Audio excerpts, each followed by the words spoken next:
السلام عليكم ورحمة الله وبركاته.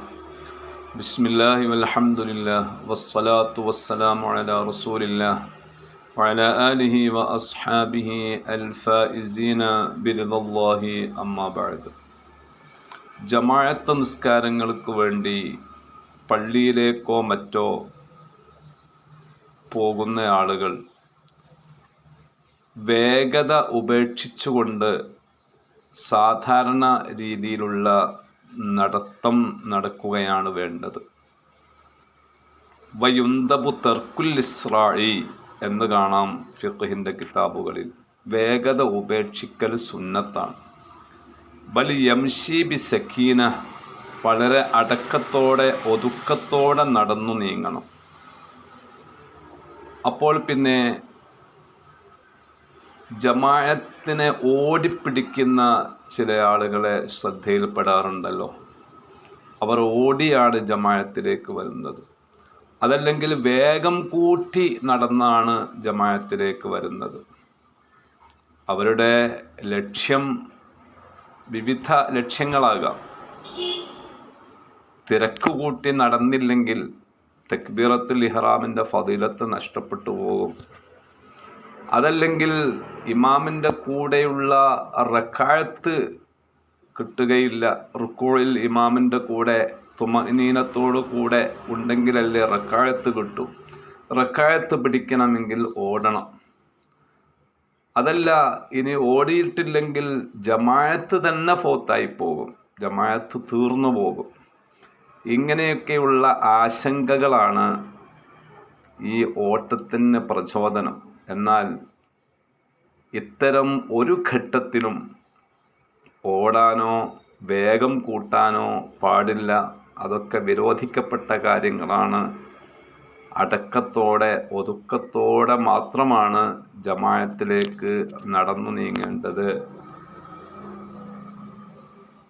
എന്ന് പറഞ്ഞാൽ നിഹായയിലും മൊയ്നയിലും ഒക്കെ കാണും കമാലോ അമിന ഫൗത്തഹ. ജമാഅത്ത് നഷ്ടപ്പെടുകയില്ല എന്ന് അവന് ബോധ്യമുള്ളപ്പോൾ എങ്ങനെയാണോ അവൻ നടക്കുന്നത്, ആ രീതിയിൽ നോർമലായി മാത്രമേ ജമാഅത്ത് നഷ്ടപ്പെട്ടു പോകും എന്ന് കണ്ടാലും നടക്കാൻ പാടുള്ളൂ. എന്താണ് കാരണം? അതാണ് അതിൻ്റെ അദബ്. ഇമാം നവവി റളിയല്ലാഹു അൻഹു ശർഹ് മുസ്ലിമിൽ റസൂലുള്ളാഹി സ്വല്ലല്ലാഹു അലൈഹി വസല്ലം തങ്ങളിൽ നിന്ന് ഇമാം മുസ്ലിം റളിയല്ലാഹു അൻഹു റിപ്പോർട്ട് ചെയ്ത ഹദീസ് വിശദീകരിച്ചുകൊണ്ട് സംസാരിക്കുന്നത് കാണും. നബി സല്ലല്ലാഹു അലൈഹി വസല്ലം തങ്ങൾ പറയുകയാണ്, ഇദാ ഉഖീമത്തിസ് സ്വലാഹ്, നിസ്കാരം നിർത്തപ്പെട്ടാൽ ഫലാ തഅ്തുഹാ തസ്ഔന, നിങ്ങൾ ഓടി അടുക്കരുത്. വഅ്തുഹാ തംശൂൻ, നിങ്ങൾ നടന്നു നീങ്ങണം. വഅലൈക്കുമുസ് സക്കീനത്തു വൽ വഖാർ, നിങ്ങൾ അടക്കത്തോടെ ഒതുക്കത്തോടെ വേണം. ഫമാ അദ്റക്തും ഫസ്വല്ലു, കിട്ടിയത് ജമാഅത്തായി നിസ്കരിക്കുക. വമാ ഫാത്തക്കും ഫാത്തിമു, ബാക്കിയുള്ളത് നിങ്ങൾ പൂർത്തീകരിച്ചാൽ മതിയല്ലോ. ഈ ഹദീസ് കൊണ്ടുവരുന്നത് തന്നെ ഇമാം മുസ്ലിം റളിയല്ലാഹു അൻഹു അതിന് അധ്യായമായി നൽകുന്നത് ബാബു ഇസ്തിഹ്ബാബി ഇത്യാനി സ്വലാത്തി ബി വഖാരിൻ വസക്കീന വന്നഹി അൻ ഇത്യാനിഹാ സഅയൻ. നിസ്കാരത്തിലേക്ക് പോകുമ്പോൾ അടക്കത്തോടെ പോകൽ സുന്നത്താണെന്നും തിരക്ക് പിടിച്ച് നീങ്ങൽ വിരോധിക്കപ്പെട്ടതാണെന്നും പറയുന്ന അധ്യായം എന്ന പേര് കൊടുത്തിട്ടാണ്. ഈ അധ്യായത്തിൽ ഇമാം നബവി റളിയല്ലാഹു തആല അൻഹു രേഖപ്പെടുത്തുന്നത് കാണും, ഒരാൾ നിസ്കാരത്തിലേക്ക് പുറപ്പെടുന്നതോട് കൂടെ തന്നെ അയാൾ നിസ്കാരത്തിലുള്ളതുപോലെ ആയി. അപ്പോൾ നിസ്കാരത്തിലാകുമ്പോൾ അതിൻ്റെ അദബ് വളരെ ശാന്തമായി അടക്കത്തോടെ ഒതുക്കത്തോടെ ഉള്ള നീക്കമാണല്ലോ. അതുകൊണ്ട് യാതൊരു കാരണവശാലും ജമാഅത്തിലേക്ക് പാഞ്ഞെടുക്കാൻ പാടില്ല. ആ ഓട്ടം, ആ വേഗത, ആ തിടുക്കം നമ്മിൽ ഉണ്ടാക്കി തീർക്കുന്നത് യഥാർത്ഥത്തിൽ പിശാചാണ്. അതൊരു പൈശാചികമായ ഏർപ്പാടാണ് എന്ന് മനസ്സിലാക്കണം.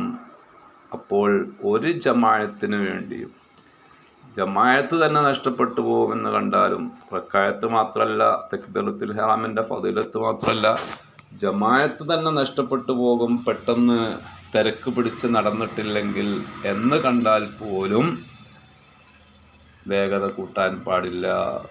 പള്ളിയുടെ അകത്തെത്തിയാലും വേഗത കൂട്ടാൻ പാടില്ല, പള്ളിയുടെ പുറത്ത് ആകുമ്പോഴും വേഗത കൂട്ടാൻ പാടില്ല.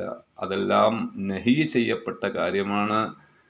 വേഗതയില്ലാതെ ശാന്തമായി സമാധാനത്തോടു കൂടെ നടക്കലാണ് സുന്നത്തുള്ളത്. അതിനാണ് അവിടെ പ്രതിഫലം ലഭിക്കുന്നത് എന്ന് എല്ലാ ഇമാമിയങ്ങളും അവരുടെ ഫിഖ്ഹി ഗ്രന്ഥങ്ങളിലും ഹദീസ് ഗ്രന്ഥങ്ങളിലും എല്ലാം രേഖപ്പെടുത്തി വച്ചിട്ടുണ്ട്. എന്നാൽ ജുമുഅ നിസ്കാരം രണ്ടാം റക്അത്തിലെ റുക്കൂഇലെങ്കിലും ഇമാമിനെ പിടിക്കാൻ കഴിയില്ല എന്ന് ആശങ്കപ്പെടുന്നിടത്ത് അവിടെ ഓടിപ്പിടിക്കണം. കാരണം ജുമുഅയിൽ ഒരു റക്അത്തെങ്കിലും ജമാഅത്തായി കിട്ടുക എന്നത് ഷർത്തായതുകൊണ്ട് അവിടെ ഓടിപ്പിടിക്കൽ നിർബന്ധമാകുന്ന ഘട്ടമുണ്ട് എന്നുകൂടി മനസ്സിലാക്കണം. അല്ലാഹു ഇബാദത്തുകളൊക്കെ ശരിയായ രീതിയിൽ മനസ്സിലാക്കി മാത്രം നിർവഹിക്കാൻ നമുക്ക് തൗഫീഖ് നൽകട്ടെ. നമ്മൾ വിചാരിച്ചു വെച്ച ധാരണകൾ, തെറ്റിദ്ധാരണകളോടൊക്കെ രാജി പറഞ്ഞ് ശരിയായ ബോധ്യത്തോടു കൂടെ കർമ്മങ്ങൾ നിർവഹിക്കാൻ അള്ളാഹു ഭാഗ്യം നൽകട്ടെ. ആമീൻ. അസ്സലാമു അലൈക്കും വറഹ്മത്തുള്ളാഹി വബറകാതുഹു.